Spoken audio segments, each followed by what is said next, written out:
Again, welcome everyone. My name is Jennifer Rosato, and I'm at the College of St. Scholastica in Duluth, Minnesota, where I am the director of the National Center for Computer Science Education, and I was asked to kind of represent Minnesota and share some of the things that are going on.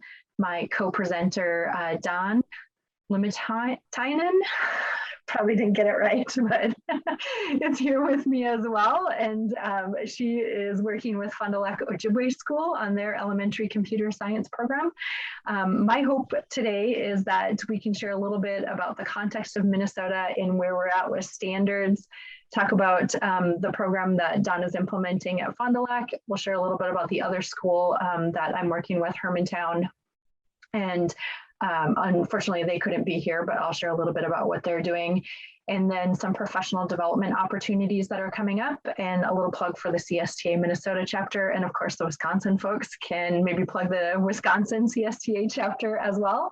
And then hopefully have some, like I said, some open discussion where we can share resources or just talk about what we need for elementary computer science here. So, first of all, I'm going to channel my inner Sarah Carter. Sarah Carter is the Director of STEM and Computer Science at the Minnesota Department of Education. And the Minnesota Department of Ed's approach over the last several years has been to look at the standards for the different subject areas as they come up for review, and to examine ways in which they could integrate computational thinking and computer science. If you have questions about like what that means, how that approach is working, that sort of thing, then I've got the link on the slide to the MDE website for computer science, and that includes Sarah's contact information as well. And so right now they have been integrated into arts, science, and English language arts. So as those get officially rolled out over the next few years, you'll see those integrated within the standards. And the way that they show up is through the benchmarks in the document. So there's a PDF document that lists all of the computer science integrated benchmarks. And if you open that up, what you'll see is something like this. It's organized by grade band. So for kindergarten standards, first grade, third grade, all the way up through 12th grade, it will list the standards area: art, science, ELA, social studies is also coming up, math is coming up. And then it'll talk about the specific strand, anchor standard, and then the benchmark statements that go with it and how they might be aligned to computer science. So that's a really handy document if your school is looking at like, why do we need to have computer science in elementary? Well, it's coming down the pipe. Minnesota is already integrating it in the standards, and it would just be good for our school to get ahead of the game and start doing some teacher professional development, trying out some lessons, that sort of thing, so that we have a better idea of how to integrate it in those K-5 grades. In terms of district plans, many districts do this different ways. Like I said, we're going to share two examples of some schools that I'm working with, but I know, other folks on this call probably are working with schools that are doing it in different ways. And hopefully that's part of what we can share during this discussion is what are some different approaches, things that work, things that don't work. One way of thinking about it is our schools approaching this in an integrated manner and integrating computer science with other subject areas, which is kind of the way the Minnesota standards are being set up. Some other schools who've been doing this work for longer have taken a standalone approach. And so that's where you teach like straight up the computer science content without trying to necessarily tie it back to reading or mathematics or something along those lines.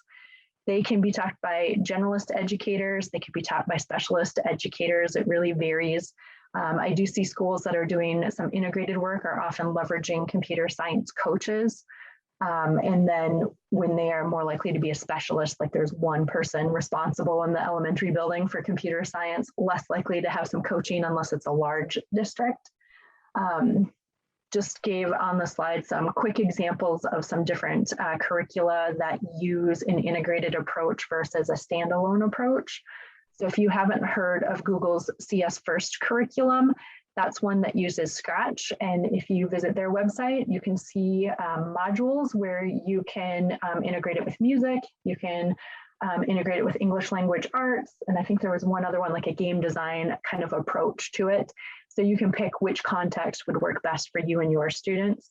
Another example is this idea of action fractions. It's also Scratch, but it is integrated with, I'm going to forget the name of the specific math curriculum, but it's integrated with math learning when students are introduced to fractions at those early elementary grades.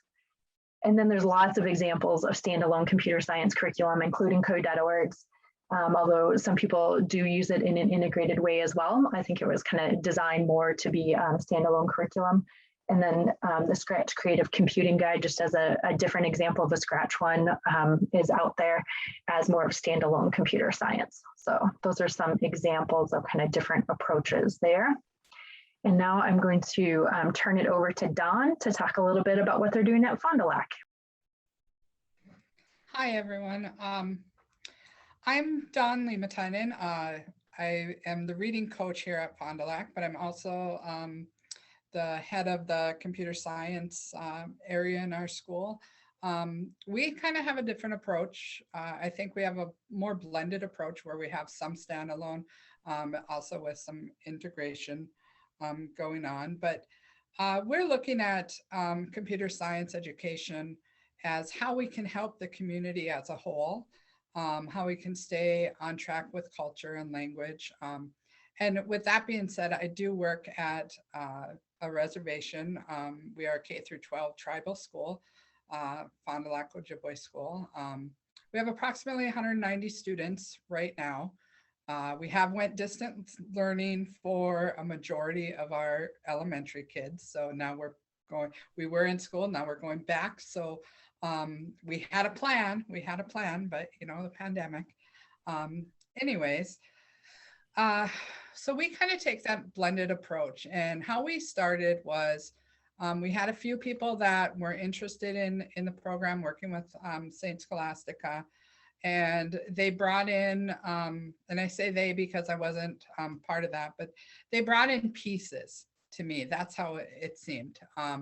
We had pieces here. We had a group of students doing something over here. We had some stuff going on over here.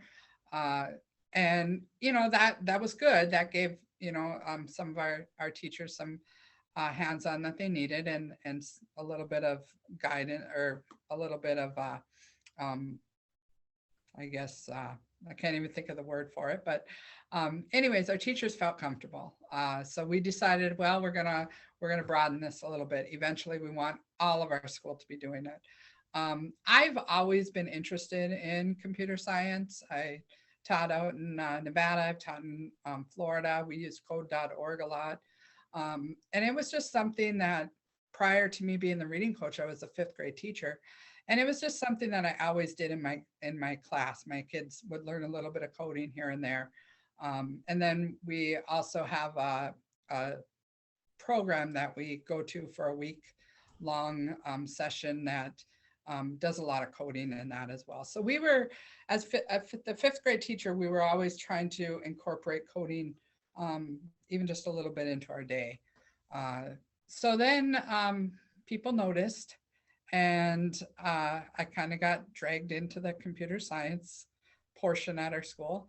But I enjoy it. It's interesting to watch teachers who think that they couldn't do it actually say, hey, I can do this. And one of the ways that we did this was during summer school. There was a group of us that we had summer school students, and then we have another gentleman that works with us in our cohort. He came in and he did some modeling of lessons and stuff with our summer school students. And with that, it brought on about 5 teachers in the school, and they were just intrigued by it and they wanted to do it.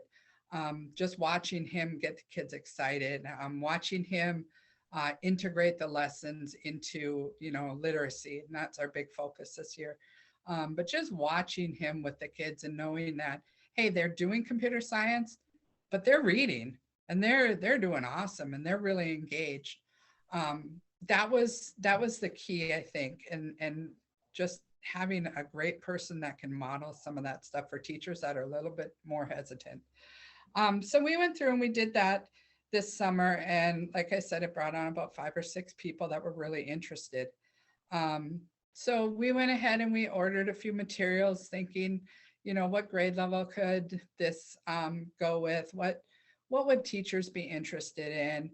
And we played with them throughout the summer just to get our hands on them and make sure that our smaller group was really good at those things. So then right before school started, we held pretty much what do they call the workshops that people go to play? I mean, it was virtually a playground. We set up different sections of our computer science stuff. And teachers got to go around and experience some of this stuff for the entire day. And we had a really good feedback from that. We had grown men that were playing with Kibo bots, and they were like, we can use this here, we can use this there, you know, and these are some of our paras, our elementary teachers, and they were like all excited over this stuff. So we thought, oh, this is good. So we're kind of integrating it with trying to get it in there with literacy, trying to get it in there with math, trying to get it wherever we can in there. There's also a few of us that are working on standalone things. Like I love code.org. I just really love that. I love Makey Makeys. So I'm going to do an after school club with Makey Makeys. We got some of our after school stuff will involve girls who code. There's a couple of high schoolers that just want to take a group of girls and let them code and design whatever they need to do. We do have Lego Robotics, and today actually I had a few high schoolers asking, when are we going to get that going? We need to get that going. So just seeing that they're excited about it is pretty cool. And we also have Scratch, and most of our teachers now are pretty familiar with Scratch. If not, they know that there's a few of us that they can go to and get some help, some feedback stuff. We do have our group of 5 that we're always told the rest of our teachers, you know, we're willing to go in, we're willing to model, we're willing to get College of St. Scholastica people over. We have some teachers that would like some students from the College of St. Scholastica to come over and do some lessons with them. So really it's just getting teachers comfortable at our school, because nobody had any idea what coding was about. Oh, we have our dismissal right now. So yeah, that's kind of where we're at. I can add some more, but it's going to be a little bit loud with our things going on. So can I hand it back to you, Jennifer, and then you can always come back to me and I'll go on. Yep, no problem. Yeah, I think one of the things, you know, that's nice about what Dawn was mentioning too, is they've really tried to generate excitement among the teachers. And then they've tried to give them activities that they can kind of take and run themselves. She didn't get a chance to talk about this yet, but one of the things that is being put together are these computational thinking kits, where we're encouraging the teachers just to try one thing in their classroom this year and to go and grab one of these kits and be able to kind of use it out of the box with very little or some support from Dawn to get started. And this is the plan progression is kind of phasing in over a couple of years. So we're starting on it, but it's not all done yet, but that's the end goal there. And we've already had teachers that have taken some of those lessons and done them in their classroom, which is, I mean, we're only a month into school and we got teachers doing that already. So it's kind of nice to see that they're excited. And, you know, in turn, that makes the kids excited. So. For sure. The other schools that we're working with, and I'll just, you know, kind of present this as a contrasting example, is Hermantown Community Schools up also here in northern Minnesota near Duluth. They have a slightly different approach where they have specialists at each of the elementary and middle school levels that are teaching computer science. The elementary has a STEM/science specialist. So the STEM specialist is responsible for teaching the science standards to the elementary students. And then they also have a technology specialist. So students are getting every rotation, they're getting to see both the STEM and the technology specialist. And I would say that with the science or the STEM specialist, they're getting one meaningful unit of computer science content a year. So about a month of computer science. So they're getting it in both places. And then both of those folks are supported with a tech integrationist who's going to be providing computer science coaching to them.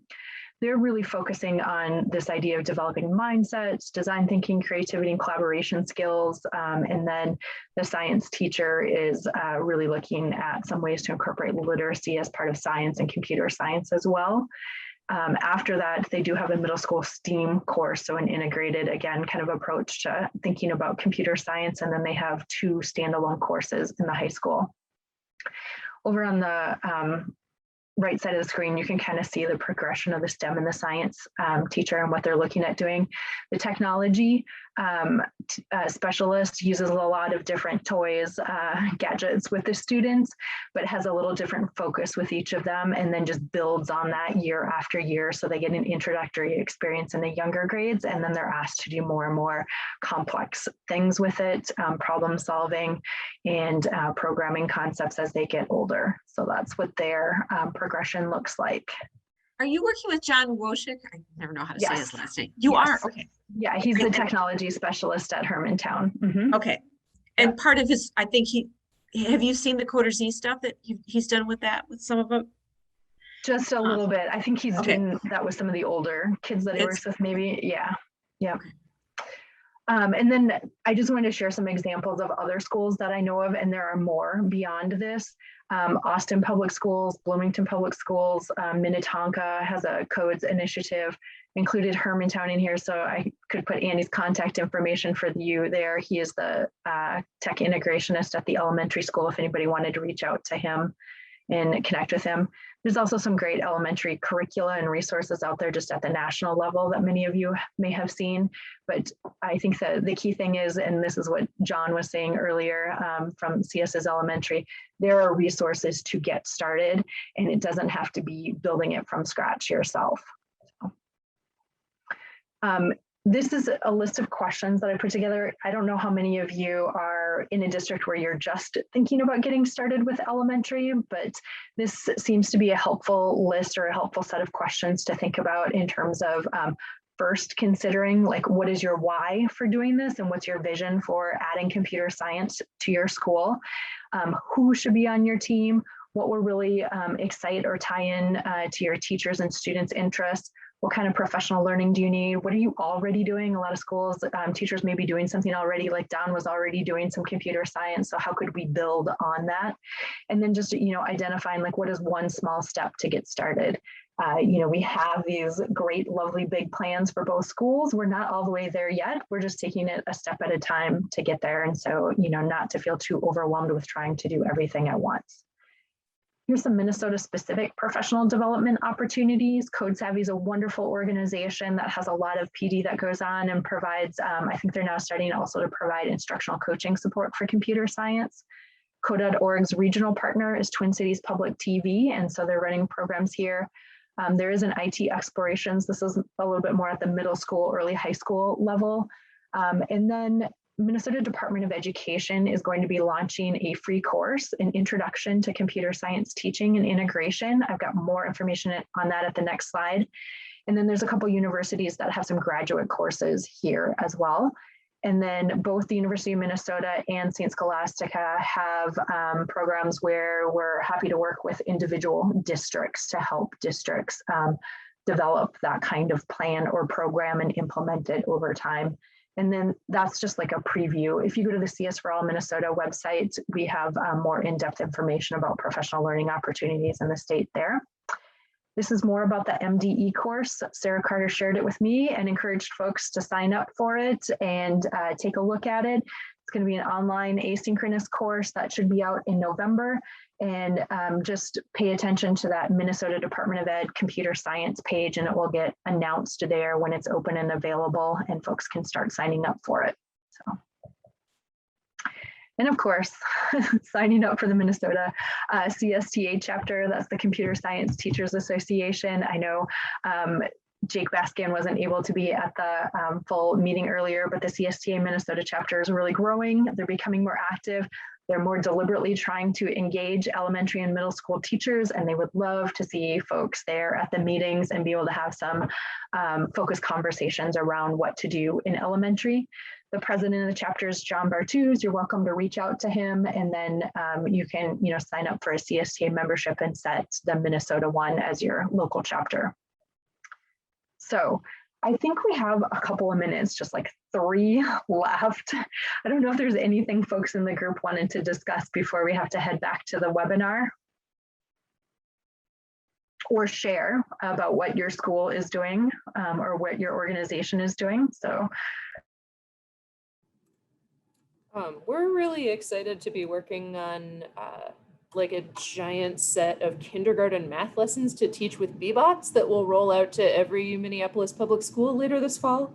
I'm in the middle of cutting out like 1,000 fold up trailers for Bebots hauling stuff around with them, and it's really cute and fun. Yeah, that's a thing that's happening. And are you going to post your lessons on the Bakken Museum website and everything then, Eileen? Probably not. They probably, well, okay.